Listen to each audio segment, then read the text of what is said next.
Assalamualaikum warahmatullahi wabarakatuh. Dengan saya mahasiswa Yudi Hermawan dengan NIM 240201010116 di kelas MJ105. Saat ini saya akan memberikan pertanyaan dan jawaban terkait ujian akhir semester.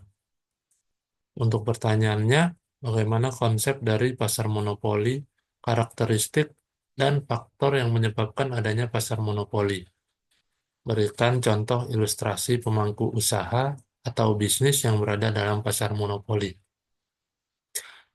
Pasar di mana hanya terdapat satu penjual yang menguasai seluruh pasokan barang atau jasa tertentu, sehingga penjual tersebut memiliki kekuatan untuk menentukan harga pasar.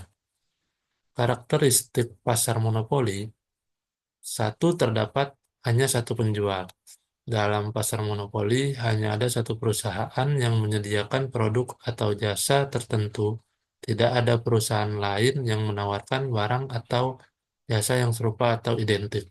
Contoh, PT Perusahaan Listrik Negara atau PLN di Indonesia yang menyediakan listrik untuk seluruh wilayah negara. Dua, tidak ada pengganti atau subsidi. Barang atau jasa yang dijual di pasar monopoli tidak memiliki pengganti atau substitusi yang sempurna.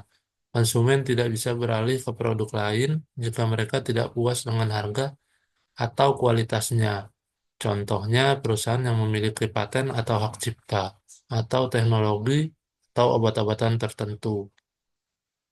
Dua, hambatan masuk pasar yang tinggi. Pasar monopoli biasanya memiliki hambatan masuk yang sangat tinggi, sehingga perusahaan baru tidak dapat dengan mudah masuk ke pasar dan bersaing. Hambatan ini bisa bersifat teknis, ekonomi, hukum, atau bahkan sosial. Contohnya, biaya awal yang sangat besar untuk membangun infrastruktur atau fasilitas produksi, regulasi pemerintah yang membatasi persaingan, atau hak paten yang dimiliki oleh satu perusahaan.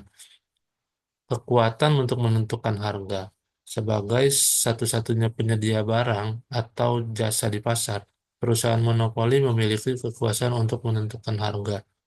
Harga yang ditetapkan biasanya lebih tinggi dari harga yang akan terbentuk di pasar yang lebih kompetitif. Perusahaan monopoli dapat memaksakan harga yang lebih tinggi untuk memperoleh keuntungan maksimal karena tidak ada pesaing yang dapat menurunkan harga. Kurangnya persaingan. Dalam pasar monopoli, karena hanya ada satu penjual, persaingan antar perusahaan tidak ada. Dengan tidak adanya persaingan, perusahaan monopoli tidak perlu berinovasi atau menurunkan harga yang menarik untuk konsumen. Contoh, layanan pengiriman di daerah terpencil yang hanya dilayani oleh satu perusahaan pengiriman. Kemudian kontrol terhadap pasokan dan permintaan. Perusahaan monopoli mengontrol baik pasokan, jumlah barang yang tersedia, maupun harga barang. Dalam hal ini, mereka menentukan jumlah barang yang diproduksi berdasarkan keuntungan yang ingin diperoleh, bukan berdasarkan interaksi pasar seperti ada pasar persaingan. Pasar persaingan sempurna. Faktor-faktor yang menyebabkan terjadinya monopoli: penguasaan sumber daya alam atau produksi yang langka. Dua, hak paten atau kekayaan intelektual. Tiga, ekonomi skala. Empat, pengaruh dan intervensi pemerintah. Lima, penyatuan perusahaan atau merger atau akuisisi.